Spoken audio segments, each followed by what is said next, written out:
जी students, तो अब हम एक्सरसाइज 1.1 का क्वेश्चन नंबर 2 सॉल्व करने लगे हैं, जो हमें क्या कहता है कि आइडेंटिफाई द प्रॉपर्टी। हमने सबसे पहले प्रॉपर्टी पे को पहचानना है जो दैट जस्टिफाइज, जो यहाँ पर दुरुस्त साबित हो रही है, जो यहाँ पर लग रही है इन नीचे क्वेश्चंस पे, तो वो हम बता देंगे कि वहाँ पे कौन सी प्रॉपर्टी हमें नज़र आ रही है।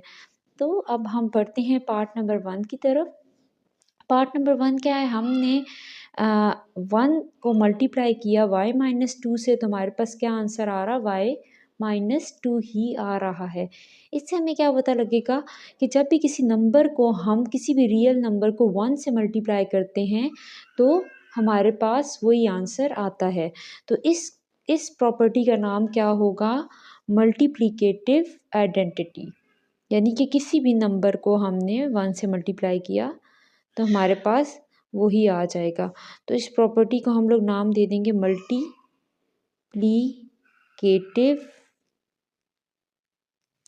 आइडेंटिटी।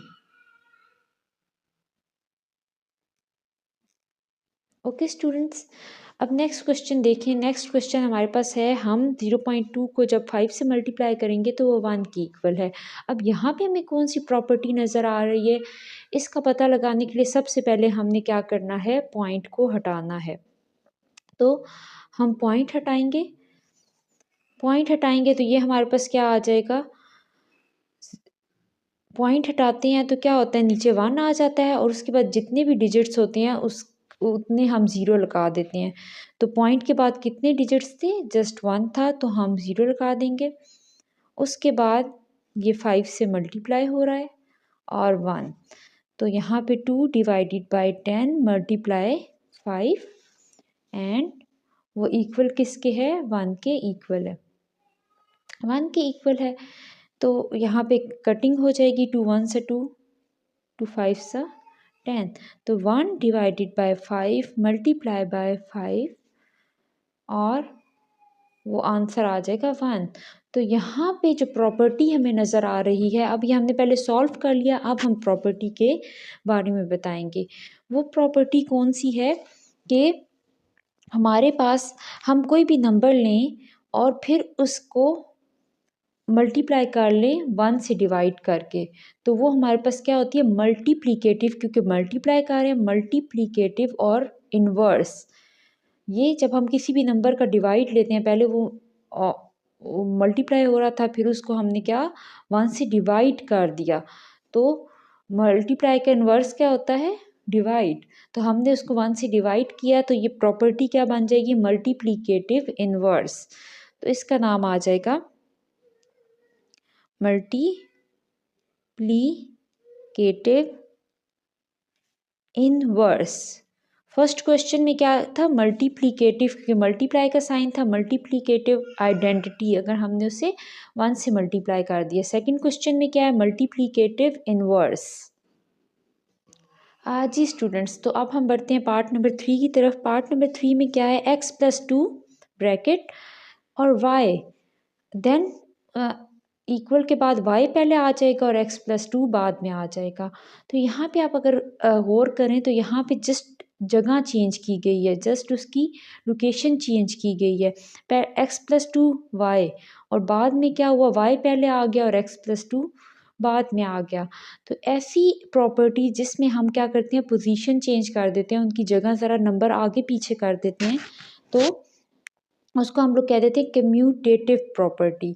और फिर उसके बाद उसमें आगे दो बातें आ जाती हैं, या तो हमारे पास क्या, अगर उसमें एडिशन है तो हम विद रिस्पेक्ट टू एडिशन कह देते हैं, अगर यहाँ पे मल्टीप्लाई के साइन होते तो हम कहते हैं विद रिस्पेक्ट टू मल्टीप्लिकेशन। तो ये क्या है, कम्यूटेटिव। अगर लोकेशन चेंज जस्ट नंबर्स की हुई है तो क्या होगा, दोनों तरफ आंसर सेम होगा, तो कम्यूटेटिव प्रॉपर्टी, उससे आंसर पे कोई फ़र्क नहीं पड़ता। प्रॉपर्टी है विद रिस्पेक्ट टू, क्या है हमारे पास, एडिशन, हम क्योंकि ऐड कर रहे हैं तो ये विद रिस्पेक्ट टू एडिशन आ जाएगा।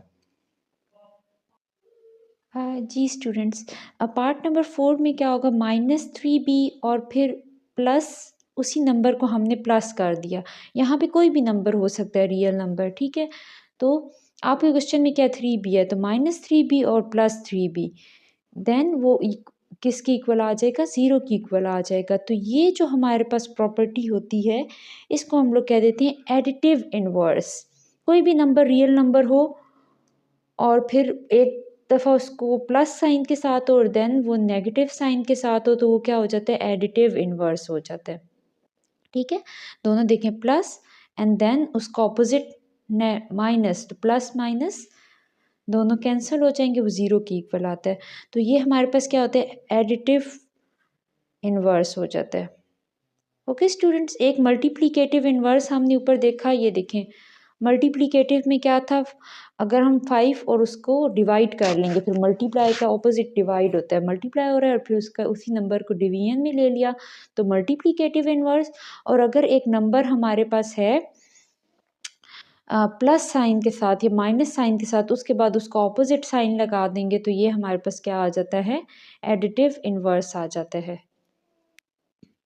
जी स्टूडेंट, पार्ट नंबर 6 में जो प्रॉपर्टी हमारी यूज़ हो रही है वो है associative property with respect to addition. अब वो होती क्या है, एसोसिएटिव प्रॉपर्टी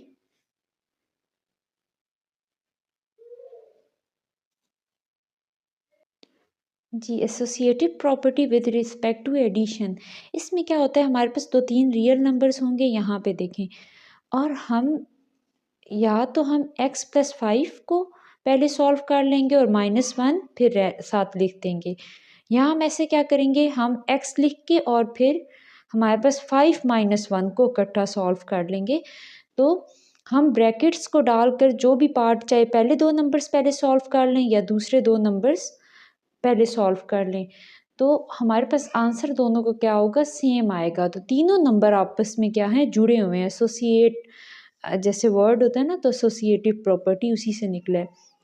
तो यहाँ पर हमारे पास प्लस माइनस के साइन है, तो ये माइनस ये प्लस, तो इसको विद रिस्पेक्ट टू हम एडिशन दे देंगे। अगर मल्टीप्लाई का होता यहाँ पे साइन, तो वो विद रिस्पेक्ट टू मल्टीप्लिकेशन होता।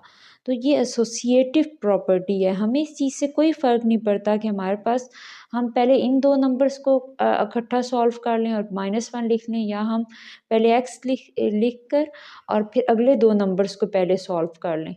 तो इन चीज़ों से हमारी जो आंसर है उस पे कोई इफ़ेक्ट नहीं होता, और इस प्रॉपर्टी को हम कह देते हैं एसोसिएटिव प्रॉपर्टी। जी स्टूडेंट, तो पार्ट नंबर 6 बहुत ही इंटरेस्टिंग है, ये प्रॉपर्टी जो है थोड़ी सी समझने वाली है। तो इस क्वेश्चन को आप देखें, सॉरी मैंने ये पहले पार्ट नंबर 6 बोल दिया था, ये पार्ट नंबर 5 है और ये पार्ट नंबर 6 है। तो यहाँ पर क्या है, ये प्रॉपर्टी का मैंने नाम लिख दिया डिस्ट्रीब्यूटिव प्रॉपर्टी है।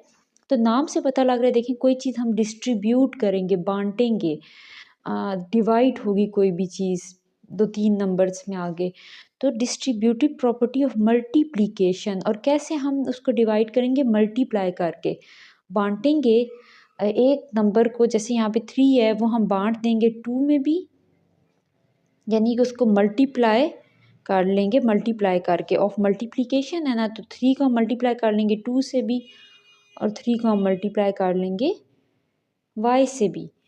तो और आगे हमारे पास क्या है, ब्रैकेट में क्या है, सब्सट्रैक्शन है, ओवर सब्सट्रैक्शन। यहाँ पे देखें, हमने डिस्ट्रीब्यूट किया 3 को क्या करके, मल्टीप्लाई करके दोनों तरफ, और आगे जो साइन आ रहा है वो क्या है, सब्सट्रैक्शन का साइन आ रहा है। इसी तरह यहाँ पर कभी एडिशन पॉजिटिव साइन भी आ जाए, तो तब आप, अगर यहाँ पे पॉजिटिव साइन होता तो आप लिखते distributive property of multiplication over addition. तो यहाँ पे क्या है, नेगेटिव है, तो हमने लिख दिया ओवर सब्सट्रैक्शन। तो ये थोड़ा सा मैं आपको सॉल्व करके बताती हूँ, फिर आप देखिएगा दोनों के आंसर सेम आएंगे। यहाँ पे देखें, हमने क्या किया, -3 को अंदर मल्टीप्लाई किया, 2 से -3 को 2 से मल्टीप्लाई करेंगे तो क्या आ जाएगा, -6, और -3 को -y से करेंगे तो क्या आ जाएगा, +3y। और यहाँ पे देखिए -6 + 3y, तो आंसर सेम आया ना। इसका मतलब क्या है, ये हमारे पास दोनों इक्वल हैं, तो इस चीज़ से कोई फ़र्क नहीं पड़ता। यहाँ पे हम बेशक यहाँ पे 3 को बाहर निकाल के लिख लें और फिर उसको आगे डिस्ट्रीब्यूट कर दें और यहाँ पे फिर वो आंसर लिख दें। तो दोनों क्या हैं आपस में इक्वल हैं।